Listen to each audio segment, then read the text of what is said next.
All right, guys, and just like my other list, we are into the top 10 indie comics of 2021.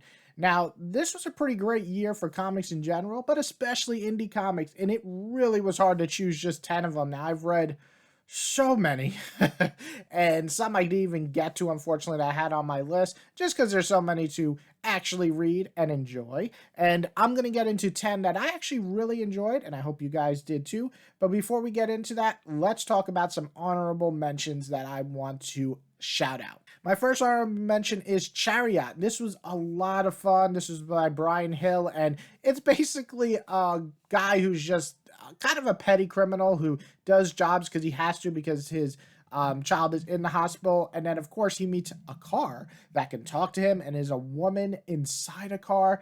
It is a little confusing. It is over the top. It is just so much fun, though. If you like kind of like 80s type action movies, I think you'll really enjoy this one. And also, it has great art with some vivid colors. So, yeah, this was really fun and over the top. My next honorable mention is going to be Friday, done by the great Ed Brubaker. And as much as I like this series, though, I didn't love it as much as I was hoping, and that's why it's not in my top 10. However, it's still a great mystery slash crime slash kind of thriller in a way. It has like supernatural elements, but it's definitely more grounded than normal. Something different. And I think a lot more people will enjoy it than me. It seems to be very highly rated by both critics and fans. It just wasn't for me 100%, but I still enjoyed it enough that I have to shout it out. Another one I really enjoyed was Scout's Honor. This was kind of like a post-apocalyptic world, but more vivid and colorful than usual. And as you can guess, it does have to do with like Boy Scouts and kind of a very military style version of them. I don't want to really get into too much detail because it'll spoil it, but you have a main character who kind of has to just fake being a boy to be in this club, and also some great kind of political intrigue in there a little bit in there, but it's really just an awesome post-apocalyptic story that you should definitely check out. Another one I want to mention that didn't make my top 10 is Secret 7. This is by Tom Taylor. I really enjoyed this. I think the art is fantastic. I think the twists and turns are good enough that I enjoy it, though not as twisty and turny as I was hoping from the great Tom Taylor, who makes some of my favorite stories out there. But I still enjoy the characters a lot. I think they naturally feel like different and special in their own way, and it's kind of hard to do that when you're starting an indie story and starting these characters up from the ground up to make this kind of big epic of saving the world. But I think he does a really good job there. I didn't quite love the plot as much as I hoped, but I really like the characters and art, so definitely had to shout this one out. And my very last one that I want to shout out for indie comics that I enjoyed was Shadecraft. This is about a teenager losing her brother, and she gains the powers to use shadows to fight against other, well, shadows, and also a really shady organization. It's a lot of fun, and if you enjoyed shows like Buffy the Vampire Slayer, I think you'll really enjoy this one. While it ends on a cliffhanger, and I hope that we do get more, this is a ton of fun and worth reading for any fans of this style genre, which is kind of like a teenage fun supernatural story. And that sums it up for my indie comics. Now let's get into the actual top 10. I know you guys are like, damn, man, that was like 3 minutes of honorable mentions. I know, but there's a lot of damn good comics. So let's get into them. Coming in at number 10 is Crossover by Donny Cates, who decides to mix reality with comic world. It's a nice combination that gives some really awesome cameos if you're a fan of other indie comics. The story starts as a big epic adventure, and now in the later half, which is mostly the last few months, it is turned into kind of a murder mystery, which is awesome to me. So many different story beats going on, and while not every issue is a home run for me, I'm actually enjoying almost every issue that I actually read, so it's consistently stayed fun. I think that if you're a fan of comics or just the general comic world, you should be checking this one out. A lot of cool cameos, and they actually add to the story. Coming at number 9 is The Department of Truth, probably one of the most interesting titles on my list. A series of truth behind lies. If you're big into reading insane conspiracy theories and laughing at it, this book is for you. Now, what I really enjoyed is that the series kind of plays back and forth with what is reality and what isn't, and I really like that. It has interesting characters, great plotting for the most part, and while I'm not in love with the art, I think it fits the tone for what the story is going for. So I think you guys should check it out, see if you like it, and it is a heavy story, so be prepared to read a lot. Going in a way different direction, we're going to hit up with Ultra Mega, and this is an insane, over the top, and gory good time. If you're a fan of Ultraman or Godzilla, you'll want to jump into this right away. When humans can become gigantic warriors to face off against kaiju, the world needs their defenders, and these guys are that. But what happens when an almighty beast arises and takes down our guardians? Welcome to Ultra Mega. Don't get it too attached, because pretty much everybody has a chance of getting fucking mutilated and murdered in this. So yeah, I really enjoyed this. I'm a huge fan of kaiju movies, and I'm a huge fan of big ass robotic looking guys. And this is basically like combining Neon Genesis Evangeline, Ultraman, Godzilla, and a lot of bloody body horror. You know what? Just go check this out. This is crazy. I can't even describe it anymore. My number 7 is Nocterror, and this one I really enjoy because Snyder feels like he's back on his A game here. A story about siblings trying to make it through a post-apocalyptic world. The best part are the siblings bond in this world and kind of just staying together as a family unit through this terrible darkness of a world that Snyder has been building here. It helps that the art is great too, giving some awesome designs to characters and great fight scenes. Fans of things like Mad Max, I think, will really enjoy this. But for me, what it does better than Mad Max is it gives me characters I really can get attached to. So go check this one out. I think this is one of the sleeper hits of the year. Coming in at number 6 is a title I did not expect to love as much as I did, and that is Stray Dogs, a story about dogs living together in a big home together. This sounds beautiful, right? But due to dogs forgetting things so quickly, we don't know where they all came from, so we just kind of get them in this house happy, but they kind of remember like things that have happened, but not really, because dogs' memories are very short, and that is the mystery behind it all. But once we find out what happened, maybe it was better not knowing. A dark mystery with some great art and a really unique twist. I really enjoyed this one. It is on multiple people's lists for some of the best comics of the year, so go check it out. The first graphic novel, or probably the only graphic novel, is out, and I loved it. All right, and number 5 is We Live, and you guessed it, guys. It's another post-apocalyptic world. At this point, you're like, God damn it, James, is every goddamn book a post-apocalyptic? Well, yeah, but in this, we are in a world of bright and beautiful colors. I mean, this is probably one of the most lush post-apocalyptic worlds I have ever seen, and I really, really enjoyed that.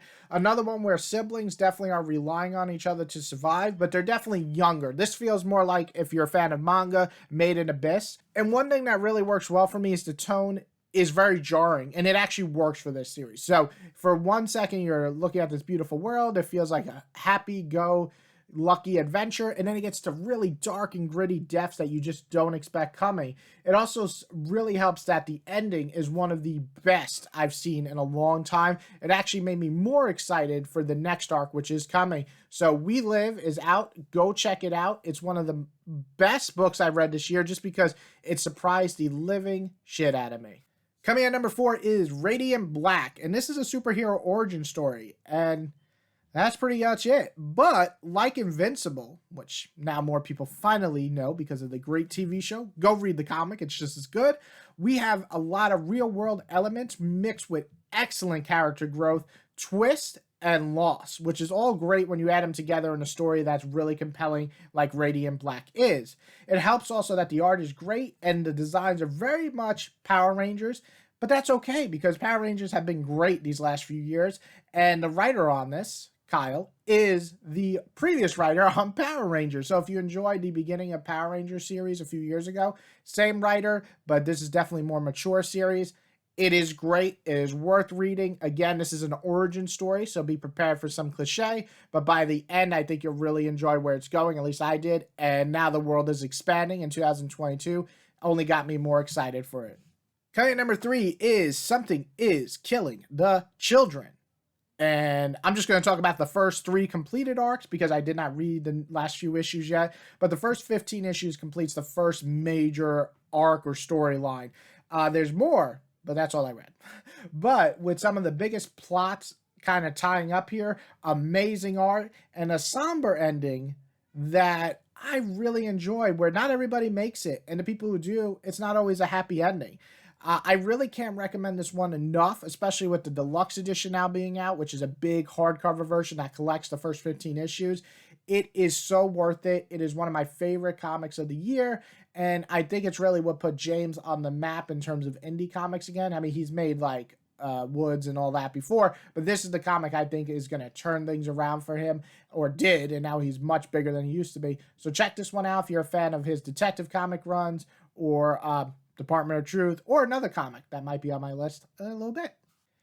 And number 2 is another James comic, which is The Nice House on the Lake.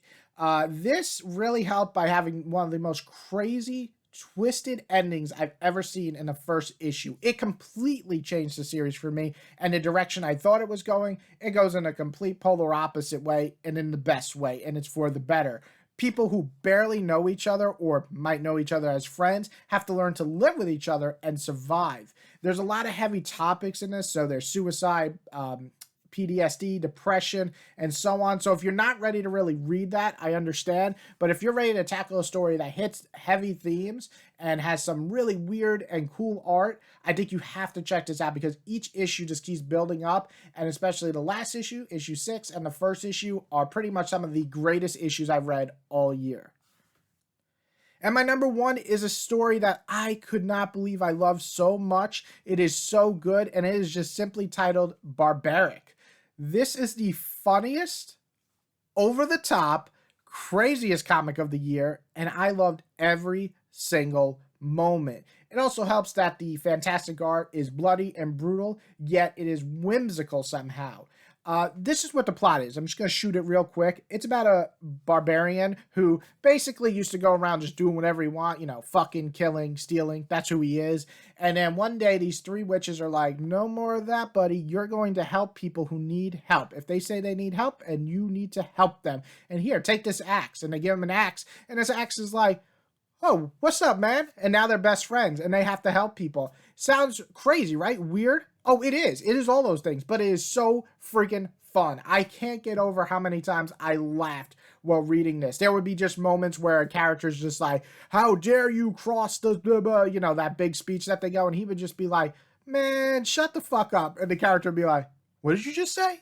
It almost feels like it's breaking the fourth wall, but it's not. It's breaking the character in the comic where you normally get the big speeches and the big fantasy stuff. And this character's more like, man, I just want to kill and have some sex. And it's great. It works really well. The fights, the humor, the characters, they're all great. Some of the best side cast characters I've ever read, including an axe and an awesome witch girl. Yeah, this is something that you have to read for yourself to see what I'm talking about.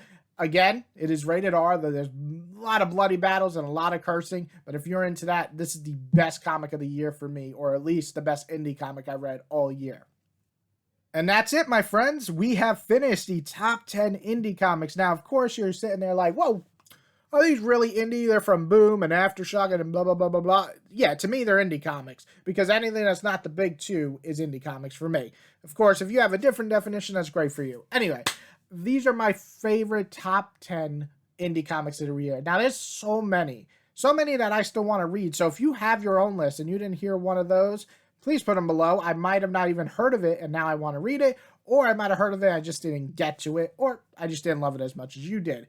Anybody else who has not checked out any of these comics, please do. Even my honorable mentions are worth reading, but especially my top 10. They are amazing. And as always, you guys are some of my favorite people to talk to. So leave comments. I love to talk to you guys. If you want to like it, that'd be great too. I love to get likes. And if you haven't subscribed and you love comics or even video games or just general nerdy stuff, hit that subscribe button. I like to put out videos daily. And I hope you guys had a great holiday and you enjoyed this. One more video coming up for the top 10, and that is top 10 DC comics. I'm just reading my last 2 before I make my list, but I hope that you all have a great day. Woo! Wow. I don't know why I went woo. That was really weird. Okay.